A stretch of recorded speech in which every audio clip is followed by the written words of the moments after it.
চলে এসেছি আপনাদের জন্য নতুন ভিডিও নিয়ে। Subscribe my channel. Welcome to সুমনস guided video.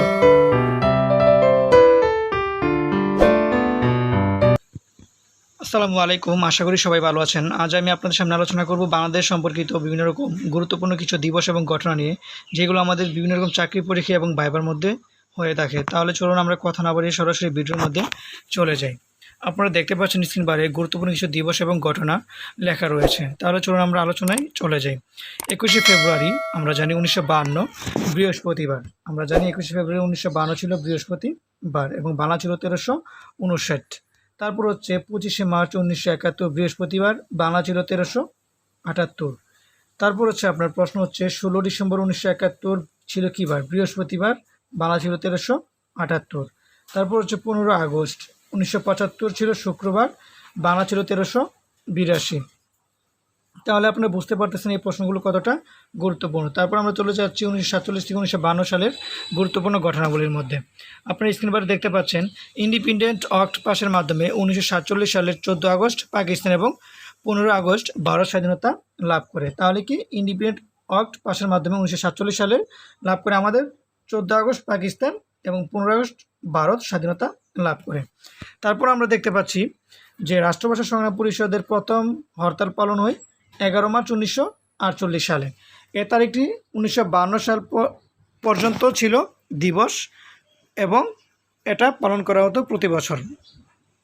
তারপর আপনারা দেখতে পাচ্ছেন আমি মুসলিম লীগ গঠন করা হয় 23 জুন 1949 সালে ঢাকার KM দাস রোজ গার্ডেনে।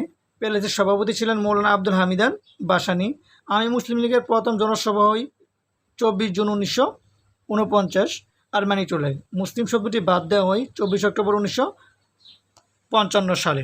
তারপর আমরা চলে যাচ্ছি পরবর্তী ঘটনায়, অর্থাৎ 1952 সালের ঘটনায়।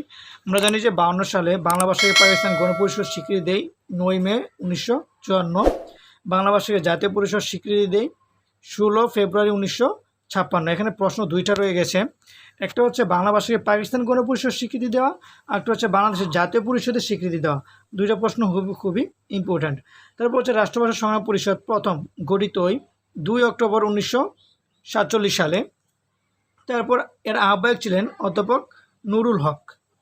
তারপর হচ্ছে রাষ্ট্রভাষা সংগ্রাম পরিষদ আবার দ্বিতীয়বার গঠিত হয় 1948 সালের 2 মার্চ এবং এর আহ্বায়ক ছিলেন শামসুল আলম। আশা করি আপনারা বিষয়টা বুঝতে পারতেছেন। তারপর হচ্ছে পূর্ব বাংলা ভাষা কমিটি গঠিত হয় 9 মার্চ 1949 সালে। এর আহ্বায়ক ছিলেন মাওলানা আকরাম খাঁ। তাহলে চলে যে পরবর্তী প্রশ্নে। আমরা দেখতে পাচ্ছি যে বিশ্ববিদ্যালয় রাষ্ট্রভাষা সংগ্রাম পরিষদ গঠিত হয় 11 মার্চ 1950। আর আহ্বায়ক ছিলেন আব্দুল মতিন। তারপর সর্বদলীয় কেন্দ্রীয় রাষ্ট্রভাষা পরিষদ গঠিত হয় 31 জানুয়ারি 1952। এর আহ্বায়ক ছিলেন কাজী গোলাম মাহবুব।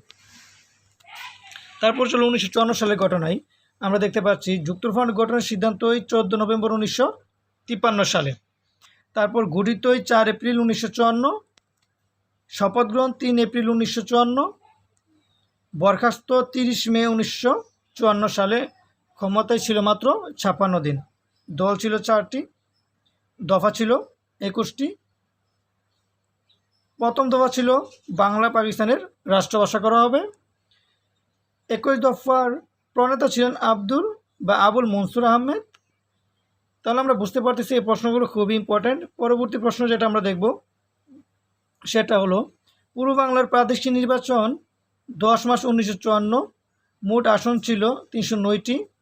যুক্তফ্রন্টে লাভ করে আপনার 223টি, আর মুসলিম লীগ পেয়েছিল 9টি। অর্থাৎ এই প্রশ্নটা অনেক সময় করে থাকে যে তৎকালীন সময়ে মুসলিম লীগ কয়টি আসন লাভ করেছিল। এখানে মুসলিম লীগ লাভ করেছিল 9টি আসন। তারপর হচ্ছে পাকিস্তানের প্রথম সামরিক শাসন জারি 7 অক্টোবর 1958। প্রত্যাহার 23 মার্চ 1960। জারি করেন আমরা জানি ইস্কন্দর মির্জা, প্রত্যাহার করেন আইয়ুব খান। তাহলে আমরা বুঝতে পারতেছি এই প্রশ্নগুলো কতটা ইম্পর্ট্যান্ট। তারপরে চলে যাচ্ছি 1966 সালের ঘটনায়। আমরা জানি 1966 সালের 6 দফা কর্মসূচি প্রথম ব্যক্ত করা হয় 5 ফেব্রুয়ারি 1966। উপস্থাপন করা হয় 23 ফেব্রুয়ারি 1966 লাহোরে। তারপর আনুষ্ঠানিকভাবে ঘোষণা করা হয় 23 ফেব্রুয়ারি 1966। তাহলে আমরা বুঝতে পারতেছি উপস্থাপন করা হয়েছিল 13 ফেব্রুয়ারি 1966, আনুষ্ঠানিকভাবে ঘোষণা করা হয় 23 ফেব্রুয়ারি 1966। তারপর গৃহীত হয় 13 মার্চ 1966 আওয়ামী লীগের ওয়ার্কিং কমিটিতে। 14 দফা দিবস পালন করা হয় 7 জুন। প্রথম দফা ছিল প্রাদেশিক স্বায়ত্তশাসন। তাহলে চলুন আমরা চলে যাই পরবর্তী ঘটনা 1969 সালের ঘটনাবলিতে।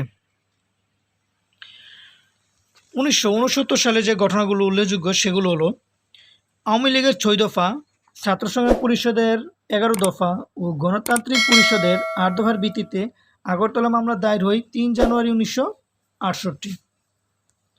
আগরতলা মামলা প্রত্যাহার হয় 22 ফেব্রুয়ারি 1969। আগরতলা ষড়যন্ত্র মামলা মোট আসামি ছিল 35 জন। প্রথম আসামি ছিলেন বঙ্গবন্ধু শেখ মুজিবুর রহমান, শেষ আসামি ছিলেন লেফটেন্যান্ট আব্দুর রউফ।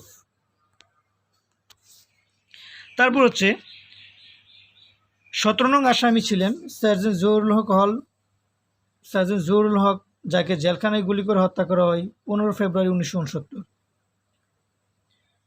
তারপর হচ্ছে শেখ মুজিবকে বঙ্গবন্ধু উপাধি দেওয়া হয় 23 ফেব্রুয়ারি 1969 সালে। উপাধি দেন তুফাইল আহমেদ, তৎকালীন ছাত্রনেতা। তারপর পূর্ব বাংলার নতুন নাম বাংলাদেশ করা হয় 5 ডিসেম্বর 1969 সালে। খুব ইম্পর্টেন্ট প্রশ্ন, এটা ইম্পর্টেন্ট। ওকে, তারপর আমরা দেখতে পাচ্ছি যে 70 সালের ঘটনা বলি, সেখানে আমরা চলে যাব। 70 সালের গুরুত্বপূর্ণ ঘটনাবলী হলো জাতীয় পরিষদ নির্বাচন হয়েছিল 7 ডিসেম্বর 1970। মোট আসন ছিল 313টি এবং সংরক্ষিত মহিলা আসন ছিল 13টি। পূর্ব পাকিস্তান 169টি লাভ ছিল, আওয়ামী লীগ লাভ করেছিল 166টি।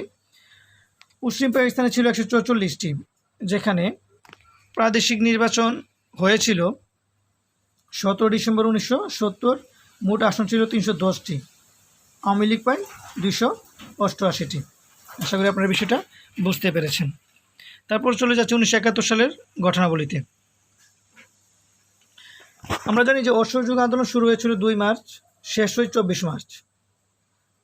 তারপর প্রশ্ন হলো প্রথম জাতীয় পতাকা উত্তোলন হয় 2 মার্চ 1971 সালে। স্বাধীন বাংলা ছাত্র সংগ্রাম পরিষদ গঠন করা হয় 3 মার্চ 1971। একই দিনে স্বাধীনতার ইশতেহার পাঠ করেন অধ্যাপক শাহজাহান সিরাজ। ওকে, তারপর আমরা দেখতে পাচ্ছি 21 ফেব্রুয়ারি 1952 ছিল বৃহস্পতিবার, বাংলা 1359। তারপর 25 মার্চ 1971 ছিল বৃহস্পতিবার, 1378। 16 ডিসেম্বর 1971 ছিল বৃহস্পতিবার, 1378। 15 আগস্ট ছিল 1975 শুক্রবার, বাংলা 1382। এইগুলো বারে পড়বেন, কারণ এইগুলো থেকে প্রশ্ন হয়ে থাকে। তো আশা করি ভিডিওটা থেকে আপনারা উপকৃত হবেন। যদি ভিডিওটা ভালো লেগে থাকে অবশ্যই লাইক করবেন, কমেন্ট করবেন এবং আমার চ্যানেলটি সাবস্ক্রাইব করবেন। আজ এই পর্যন্তই। আসসালামু আলাইকুম।